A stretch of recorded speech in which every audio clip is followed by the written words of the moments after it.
Let me start off by saying my son, Adam, is 22 years old. Back when my ex-wife, Tori, and I were trying for kids, we found out that I was infertile. We decided we'd adopt, then about 4 months later my ex-wife is pregnant. I was thrilled because I thought maybe the doctor made a mistake.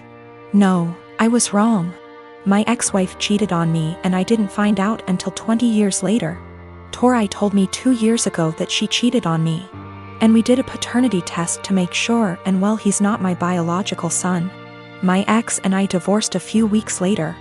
Ever since my son found out the truth, he wanted to meet his biological father. He did, and they started to become really close. It hurt me much more than I thought it would.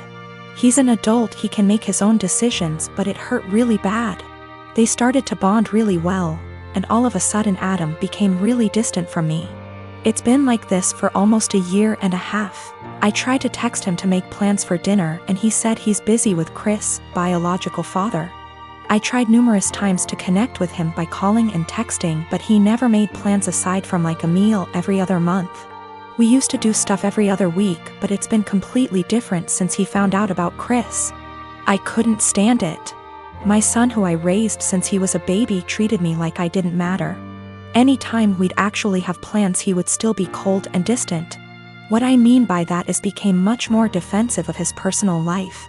I'd ask him how classes or friends were and he'd just say they were fine but never go deeper than that. He also changed his major from econ to computer science and didn't even mention it to me until a year later. I told him how much he was hurting me because of how distant he was and he apologized and said he'd do better. He never did. I told him numerous times and he never changed. He was still distant. What was the final straw for me was the phone conversation I had with him last week. He said he was going to change his last name to Chris because he liked it so much and because they were close. I couldn't believe what I was hearing. I told him this. I can't believe you are going to do this. That's really disappointing to me. If you decide to change your last name, go ahead, but if you do that, then I'm no longer your father and I don't want to be involved in your life. He hung up on me. I didn't even bother reaching out because I know he wouldn't respond. I stand by what I said. I meant every word and still do. The last name change to me means he no longer views me as a father and views Chris as his, despite the fact he's 22. My family told me I'm being unreasonable, meanwhile my best friends think it's reasonable. After I found out about Chris, I took a couple of days and didn't speak to my ex-wife or Adam. They didn't contact me. I didn't contact them. I needed a break. A lot of you are asking for a deeper meaning behind this, and I think I finally figured out why he's been so cold. A few months before my wife told us the truth, we were in a very long argument. His grandma, my mother, left a big inheritance for him that I am fully in charge of. Enough to pay for college and have enough wiggle room to not stress all the time about it. After a semester of university, he started dating this girl. He was head over heels in love with her. I never met the girl, so I have zero clue how she felt about the relationship. Suddenly, after a few months of dating, Adam asked me for about $3,000 to be deposited into his account from the inheritance. I already paid for the semester, so this was odd to me. I asked Adam why he needed the money. He said his girlfriend was having trouble paying for her tuition and asked my son to help. I told him no because it seemed to me that she was treating him like a piggy bank. He spent over $1,000 on her in just under a few months. He would constantly talk about how he loved going shopping with her so he could buy her things. To me, she was just after my son's inheritance, and I was right. What I said to him was basically this: Adam, you haven't been dating this girl for very long at all, and for me to give you that much money just to spend on her after a few months doesn't sit well with me. That's the money your grandmother left you for your college career, not hers. If you two were more serious, then I would think about it, but I'm not giving you that much money to just give your girlfriend. Turns out my guess was right, and she was after his money. They broke up shortly after and have had an on-again, off-again relationship ever since. He was upset with me, but he eventually got over it after a few months. Then we found out about my ex's affair. I don't know if that's the real reason he's so cold. That was a huge argument that went on for weeks until she left him. My children are 17 and 14 respectively, and I'm hoping the fact that they're teenagers is the reason for their incredibly shitty behavior. My husband, before he met me, had a wife and a newborn baby that passed away in Canada due to hazardous road conditions that resulted in a 4-car smash-up. No one was at fault, it was a horrific disaster. And my husband was devastated as a result and fell into alcoholism to cope. I had my own trauma from the past, and similarly turned to alcoholism to cope. It was at an AA meeting where we met, 20 years ago almost to the day now. And we slowly started to heal together here in the US. I have always been incredibly respectful of my husband's last wife and child. I like to joke that I'm keeping her seat warm until my husband enters heaven. I've had too much loss and hurt in my life to feel jealousy like this. And I am so damaged that I just feel lucky that I got to actually feel love in this world, and that my husband could open his beautiful heart to me. We had 2 children, 2 sons. We'd never told them about my husband's wife or baby, because it's a part of my husband's life that he keeps under lock and key.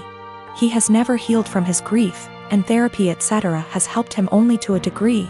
My mother-in-law told the kids this Sunday gone, as she decided it was time for them to know. She didn't consult us before telling them, and certainly didn't do it in our presence. Since then my sons have been making the most disgusting dead baby jokes. They've been prodding their dad asking why we'd never told them. And instead of approaching the topic with respect, they're acting like we've kept a secret affair family from them or something. My 14Y//O went on to say to me in private, thank goodness, not in front of his father, that he was glad my husband's previous family was dead. I broke and yelled at him, and told him it was the most disgusting thing I'd ever heard him say. I asked where his anger was coming from, and he burst forth that we were shitty parents for keeping secrets. He told me that it made so much sense why we were abnormal, why we don't drink, why we are so boring and quiet, why my husband is panicky around roads, etc. The 2 are pretty heartbroken, and I feel like we have just destroyed a part of our children's lives as a result of us staying quiet. I am hurting, my husband is grieving all over again, and I don't know how to proceed. I have and will always reiterate to our kids that they are loved, but this behavior seems so overreactive for the news. My cousin Amy has twins and has a nasty habit of dumping them onto relatives to babysit for the entire day without any warning or regard for their time. I have a very strained relationship with her, but because my mom's side of the family demands that we all remain close-knit, so I have no choice to tolerate her. When she initially gave birth to them, she teased me that I'll have to take on babysitting duty from now on. I'm no good with kids, so I remarked to her that if I ever have them, I'll train them, not babysit.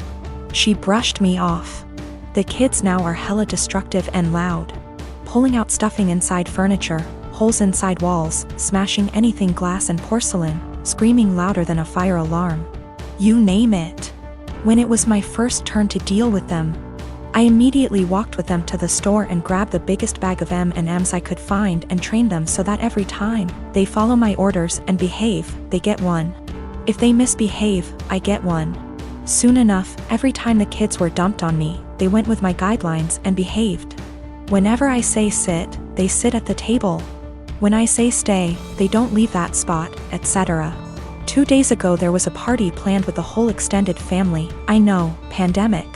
Didn't want to, but mom insisted, and I grabbed the M&Ms since the twins were there. Arrived, twins were being so destructive, an entire tray of food was spilled. That all the adults had enough and yelled at Amy to control them. She vomited the same excuse of them just being kids and they'll grow out of it eventually. I shouted the twins' names and shook my M&Ms bag. They came running over to me and I popped 6 pieces into my mouth for their misbehavior. I told them to go clean up the mess or no candy all night. They do so. Halfway through the party, every time something similar came up or they just weren't behaving, I was the one able to calm them down. When Amy saw what I was doing, she got angry and started yelling at me about how her children aren't animals and that I shouldn't be giving them so much candy anyway. I told her that I'm their aunt, not their parent. Why am I the one disciplining them? Isn't that her job? She screamed the same argument at me, and since she's their mother, to stop giving them candy. One of the twins overheard and went apeshit. Dashed straight into the kitchen and started shattering anything they can get his hands on, shouting over and over that he wants candy. His twin joined him soon after. I repeated that she's their mother, and just sat in the living room watching it all unfold. At the end, Amy blamed me for them turning out this way. The other relatives she dumped them on, a majority, disagreed, but when I told a friend about the situation, he told me that the training I did can really up the kids mentally later in life. I am a 36 years old male. My wife passed away 2 years ago. I have an 11-year-old son named Sean. I'm doing okay, with money.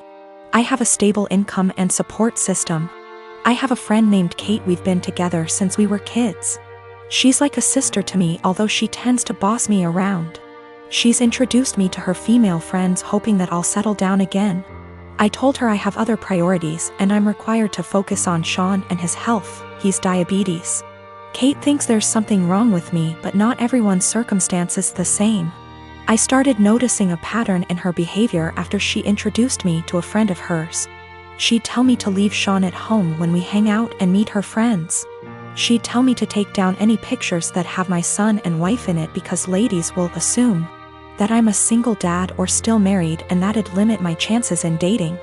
I told her to knock it off, and she said that she was looking out for my social life, saying I'm ruining it and exhausting myself. I stopped talking to her for days. Then I decided to let it go.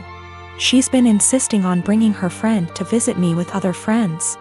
I agreed to have them as guests. Kate suggested I take Sean to stay with a relative since it'll be adult dinner, but I refused. He was comfortable in his home and didn't want to go. Kate was at my place before her friends arrived. I checked on Sean and told him to tell me if he needed anything before he went to sleep. At 12:30, while I was sitting and just starting to chat with Kate's friend, while Kate kept blinking at me with a smirk on her face, I got a text message from Sean telling me he wanted to use the bathroom, but the door handle was stuck and he couldn't open the door. I went upstairs to check. Kate followed me. I found that the door was actually locked. I was confused. I asked Sean and he said he didn't lock it. I started looking for the key. That's when Kate quietly handed it to me, saying she took it. I was stunned. I opened the door for Sean, then I asked her why she locked the door. She said that lied to her friend about me not having kids and didn't want her to see Sean. She said it was no big deal since he was sleeping, but I was furious. I started yelling at her as she kept shushing me. Everyone started leaving after I yelled at Kate and cussed her out for doing this. She blew up after her friend left and said I was an idiot because most people don't mention kids until after months into dating, and that I didn't deserve her help to move on when she thought I was a decent, sane person. I called her stupid and told her to get out of my house. She told me to wallow in my misery and left. Then her friends kept blaming me for making a scene and treating Kate like that, especially since she cooked dinner and helped a lot.